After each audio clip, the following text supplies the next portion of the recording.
परिवर्तन हुआ क्या, जिसमें कोई भी नया पदार्थ नहीं बनता, और रासायनिक परिवर्तन हुआ कि जिसमें नया पदार्थ बनता है।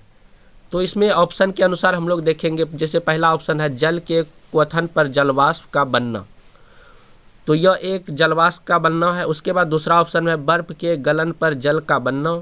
तीसरा ऑप्शन है जल के लवण पर विलय होना। उसके बाद है द्रवित पेट्रोलियम गैस का दहन। तो यह एक दहन जब भी हो रहा है दोस्तों, ऑप्शन डी आप लोग जो देख रहे हैं दहन हो रहा है, तो कोई भी चीज़ जलेगा तो कार्बन डाइऑक्साइड गैस बनेगा।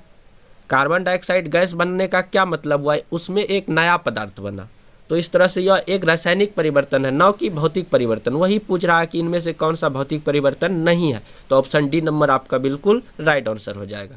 उसके बाद चलते देखते हैं हम लोग आगे दूसरा नंबर क्वेश्चन। तो सेकंड नंबर पे है निम्नलिखित अभिक्रिया एक उदाहरण है। तो यहाँ पे चारों ऑप्शन को देखना होगा आपको कि यह किस तरह का रिएक्शन है। तो जैसे यहाँ पे आपको दिया हुआ है 4NH3, यह एक गैसिक मतलब कि गैस के रूप में है। उसके बाद 5O2 है, यह भी गैस के रूप में है। जब इसका रिएक्शन कराया जाता है तो 4NO + 6H2O बन रहा। तो यह किस तरह का अभिक्रिया है, आप लोगों को चार ऑप्शन के अनुसार छांटना है। फिर यहाँ पे कोड में आपका ऑप्शन दिया हुआ है, एक ऑप्शन है या 1 या 2 है या 2 या 3 है। तो इस तरह को आपको मतलब कि यहाँ पे पढ़ के समझना होगा। जैसे यहाँ पे देखिए NH3 है, 5O2 है, तो इसमें जैसे पहला ऑप्शन आपका प्रतिस्थापन अभिक्रिया। जैसे NH है दोस्तों यहाँ पे, तो NH देखिए यहाँ पे कहाँ H कहाँ आ गया, ऑक्सीजन के साथ आ गया, और ऑक्सीजन आ गया आपका किसके, नाइट्रोजन के साथ। तो यहाँ पे विस्थापन क्या हो रहा है, यानी कि प्रतिस्थापन हो रहा। उसके बाद संयोजन अभिक्रिया क्या होता है दोस्तों, जैसे A है + B है, बन के कोई नया पदार्थ C बन गया, तो यह हो गया क्या, संयोजन अभिक्रिया। मतलब कि एक या एक से अधिक जब जुड़ के एक नया पदार्थ बन जाता है, जुड़ जाता है, तो वह संयोजन अभिक्रिया हो जाता है। और वियोजन इसी में क्या होता है दोस्तों, जैसे AB है, AB जब टूट जाएगा A + B, इसी को वियोजन या अपघटन अभिक्रिया कहते हैं। तो ऑप्शन के अनुसार उसके बाद क्या है, संयोजन अभिक्रिया। तो संयोजन अभिक्रिया नहीं है, ऑप्शन 2 बिल्कुल ही गलत है। उसके बाद है उपचयन अपचयन यानी कि रिडॉक्स अभिक्रिया। और तीसरा ऑप्शन में क्या दिया गया, रिडॉक्स अभिक्रिया क्या होता है दोस्तों, जब ऑक्सीडेशन और रिडक्शन दोनों साथ साथ होता है, तो वह अभिक्रिया रिडॉक्स अभिक्रिया कहलाता है। ऑक्सीडेशन क्या हो गया, ऑक्सीजन का जुड़ना और हाइड्रोजन का हटना, ऑक्सीडेशन। और रिडक्शन हो गया क्या, ऑक्सीजन का हटना और हाइड्रोजन का जुड़ना, वह हो गया आपका रिडॉक्स अभिक्रिया, मतलब रिडक्शन। तो दोनों जब साथ साथ होता है तब हो जाता हुआ रिडॉक्स अभिक्रिया। तो यहाँ पे देखिए नाइट्रोजन के साथ क्या हो रहा है दोस्तों, ऑक्सीजन जुड़ रहा, तो ऑक्सीडेशन हो रहा। और यहाँ पे ऑक्सीजन के साथ हाइड्रोजन जुड़ रहा, तो यहाँ पे क्या हो रहा है, रिडक्शन हो रहा, मतलब कि रिडक्शन हो रहा, तो दोनों हो रहा, तो यह एक तरह से रिडॉक्स अभिक्रिया है। तो तीसरा भी सही है, पहला भी सही है। उसके बाद है उदासीनीकरण अभिक्रिया। तो उदासीनीकरण अभिक्रिया ये बिल्कुल ही नहीं है। उदासीनीकरण अभिक्रिया कब होता है, जब अम्ल + क्षार का अभिक्रिया कराया जाता है दोस्तों, तब लवण और जल बनता है। तो उदासीनीकरण अभिक्रिया नहीं है। 1 और 3 बिल्कुल ही सही है। तो ऑप्शन सी नंबर इसका बिल्कुल राइट आंसर हो जाएगा। क्या हो जाएगा, ऑप्शन सी 1 और 3 प्रतिस्थापन अभिक्रिया। उसके बाद उपचयन अपचयन यानी कि रेडॉक्स अभिक्रिया। तो ये ऑप्शन नंबर सी इसका बिल्कुल राइट आंसर हो जाएगा। निम्नलिखित में कौन सा प्रक्रम ऊष्माक्षेपी है। ऊष्माक्षेपी मतलब क्या होता है, ऊष्मा बाहर निकलना, हीट का बाहर निकलना। तो किस अभिक्रिया में ऊष्मा बाहर निकलेगा, तो आपको बताना है। तो चौथा जैसे क्या लिखा हुआ, बिना बूझे चूने के साथ जल अभिक्रिया। बिना बूझे हुए बोले तो हम लोग CaO हो जाता है। उसके बाद H2O जल के साथ अभिक्रिया करा रहे हैं, तो क्या बनेगा, तो बनेगा क्या, CaOH का हॉल 2 बनेगा प्लस हीट निकलेगा। क्या निकलेगा दोस्तों, हीट निकलेगा। तो यहाँ पे क्या लिखा गया है कि कौन सा प्रक्रम ऊष्माक्षेपी है, तो आपको बताना है इन चारों ऑप्शन में कौन सा ऊष्माक्षेपी है। जब हीट बाहर निकल रहा है तो ये क्या हो गया, तो ऊष्माक्षेपी हो गया। ऑप्शन ए बिल्कुल सही है।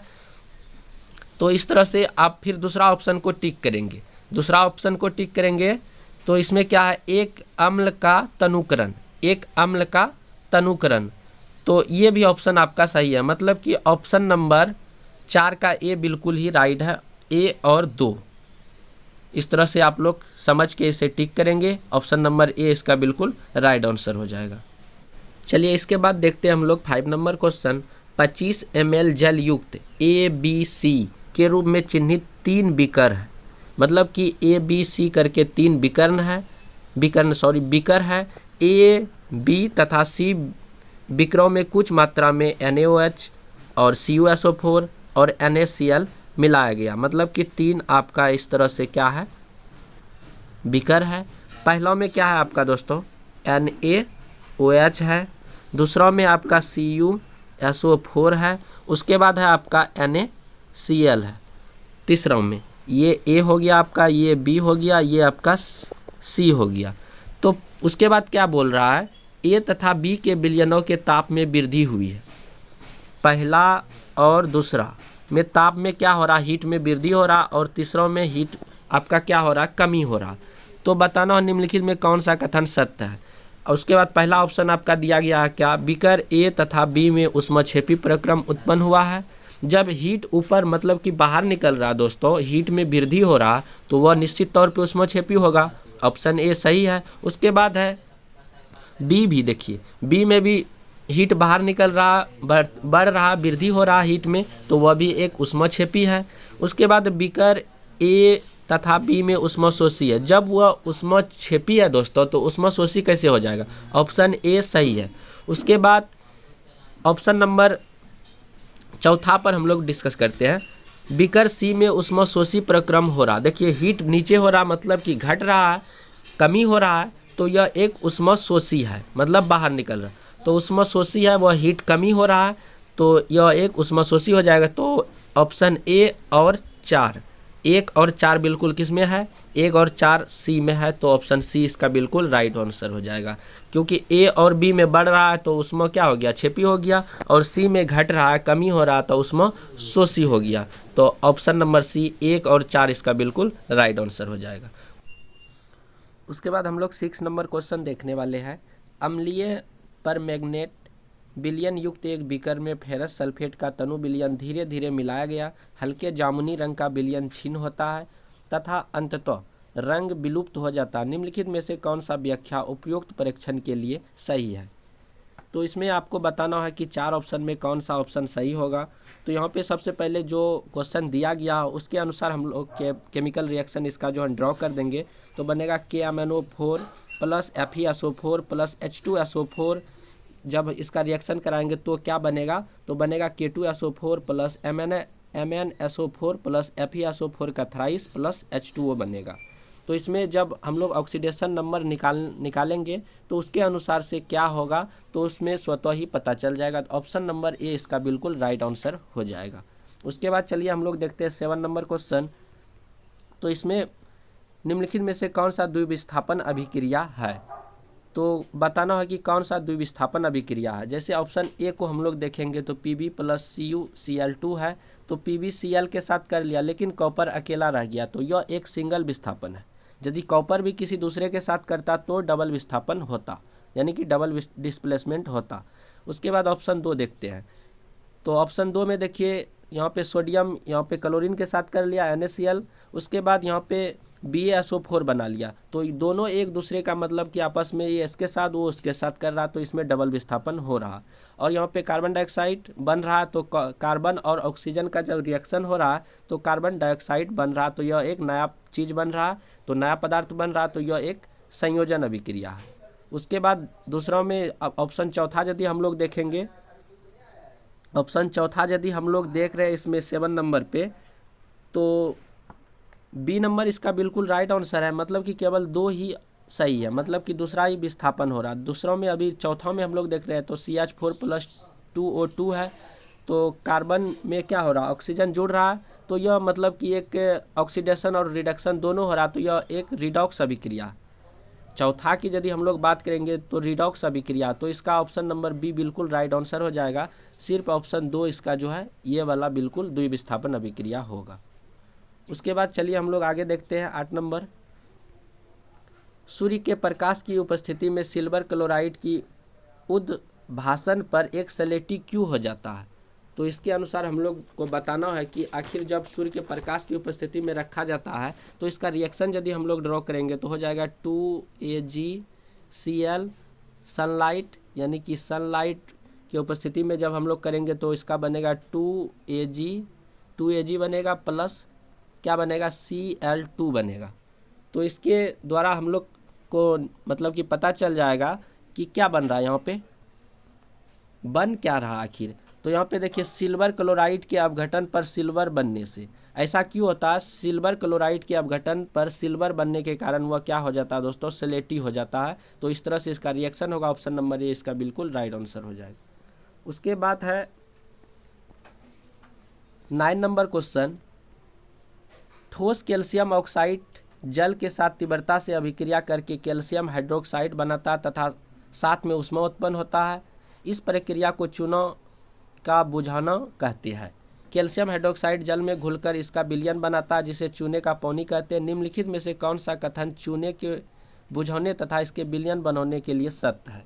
तो इस तरह से मतलब कि इसका रिएक्शन यदि हम लोग ड्रॉ करेंगे तो हो जाएगा क्या, कैल्शियम ऑक्साइड CaO प्लस जल के साथ H2O, तो क्या बनेगा CaOH का होल ट्वाइस प्लस हीट, क्या निकलेगा यहाँ से हीट HEAT, हीट क्या होगा बाहर निकलेगा। तो इस तरह से आपको बताना है कि इसमें क्या हो रहा है। तो यहाँ पे जो बन रहा है हाइड्रोक्साइड जो बन रहा है मतलब कि जल है, तो इसका यदि हम लोग के pH की यदि बात करें तो यह क्या हमेशा जो है इसका pH वैल्यू यह क्षार के रूप में रहता है। तो क्षार हमेशा क्षार के रूप में रहता है, लगभग इसका जो है 9 के आसपास इसका pH वैल्यू होता है। तो यहाँ पे वही पूछ रहा है कि ऑप्शन यदि यहाँ पे देखें हम लोग, परिणामी विलयन का pH 7 से अधिक होता है, परिणामी विलयन की pH 7 से कम होता है। तो आपको ऑप्शन के अनुसार बताना है कि क्या होगा। तो 9 नंबर का ऑप्शन नंबर बी इसका बिल्कुल राइट आंसर हो जाएगा। क्या हो जाएगा बी नंबर, यानी कि 2 और 3। 2 में देखिए क्या बोला रहा, यह एक ऊष्माक्षेपी अभिक्रिया है। तो हीट जब भी बाहर निकलेगा तो ऊष्माक्षेपी अभिक्रिया होगा और pH वैल्यू 7 से क्या होगा, 7 से pH वैल्यू अधिक होगा, क्योंकि क्षार है OH यहाँ पे हो रहा तो क्षार हो रहा था, लगभग 9 के आसपास इसका pH मान होता है। तो pH के बारे में आप लोग भी मतलब कि कुछ, चलिए इसमें हम बता देते हैं। यदि इससे भी क्वेश्चन आता है, 30 तारीख का एग्जाम में डायरेक्ट पूछा गया था pH मतलब कि P का अर्थ क्या होता है, पोटेंज होता है, उसका यानी कि हिंदी में शक्ति बोला जाता है। यहाँ पे न्यूट्रल होता है 7, और इधर हम लोग बढ़ेंगे तो क्या बढ़ेगा, क्षार की संख्या बढ़ेगा, और इधर हम लोग आएंगे लेफ्ट साइड बढ़ेंगे तो अम्लता बढ़ेगा। यहाँ से हो जाएगा 6 हो जाएगा, 5 हो जाएगा, 4 हो जाएगा, इसी टाइप का यहाँ 0 तक आएगा, और इधर जाएंगे तो 8 होगा, 9 होगा, 10 होगा। इस तरह से इधर क्षार बढ़ेगा और इधर अम्लता बढ़ता है। चलिए उसके बाद आगे हम लोग देखते हैं 10 नंबर क्वेश्चन।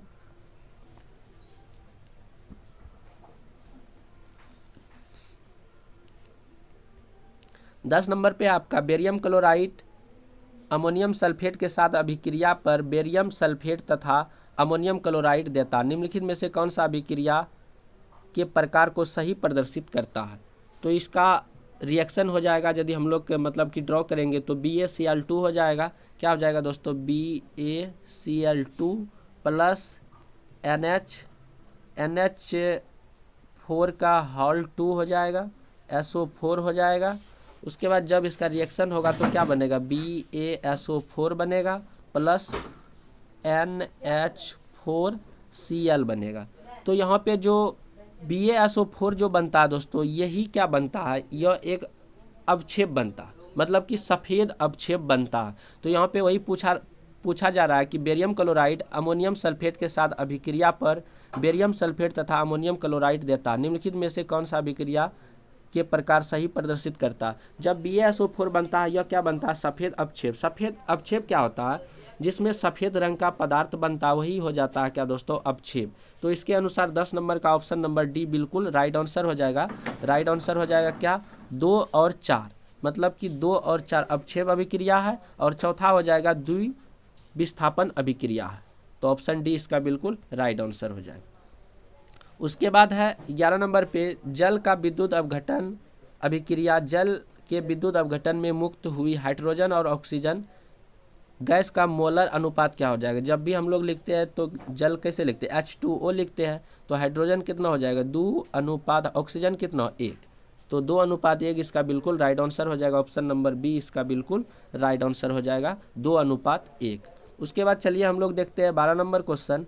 तो इसमें देखिए क्या है, निम्नलिखित में कौन सा ऊष्मशोषी प्रक्रम है। तो आपको बताना है कि कौन सा ऊष्मशोषी प्रक्रम है। ऑप्शन ए में क्या है, सल्फ्यूरिक अम्ल का तनुकरण।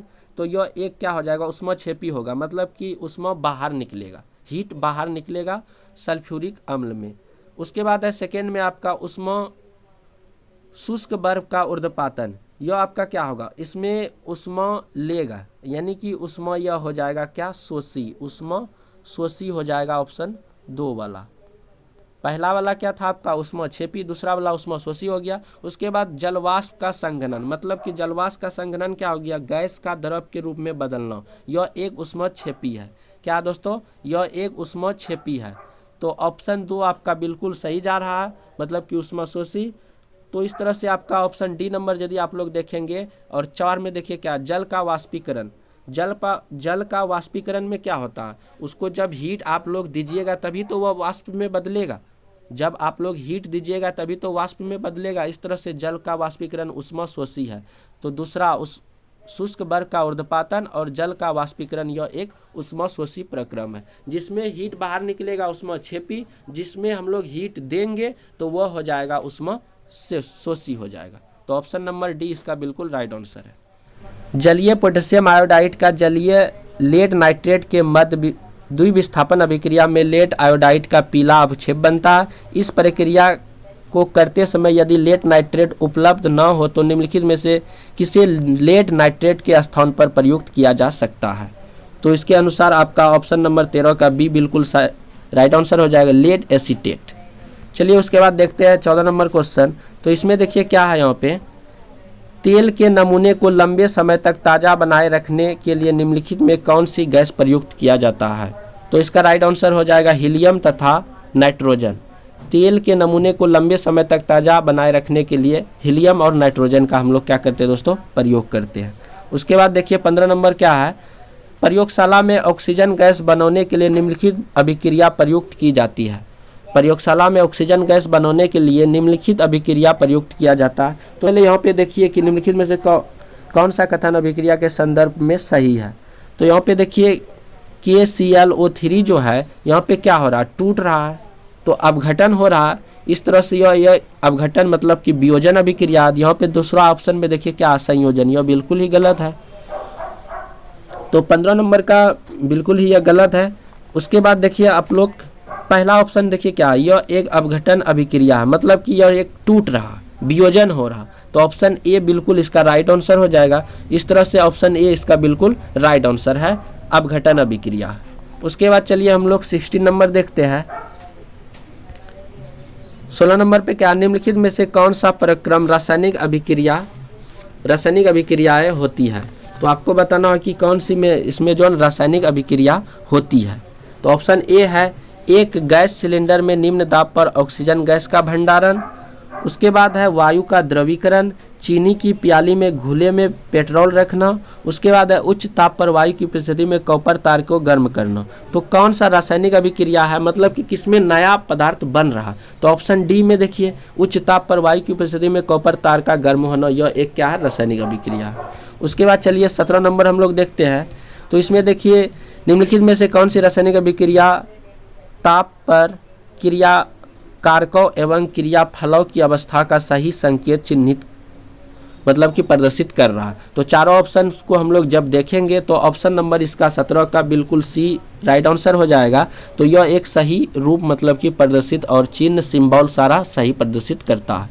उसके बाद 18 नंबर क्वेश्चन है आपका, निम्नलिखित में कौन सा संयोजन अभिक्रिया है। संयोजन अभिक्रिया मतलब क्या होता है दोस्तों, करेंगे A + B, तो मिल के यहाँ पे जब जुड़ के यहाँ पे कोई नया पदार्थ C बन रहा, तो यह एक संयोजन अभिक्रिया है।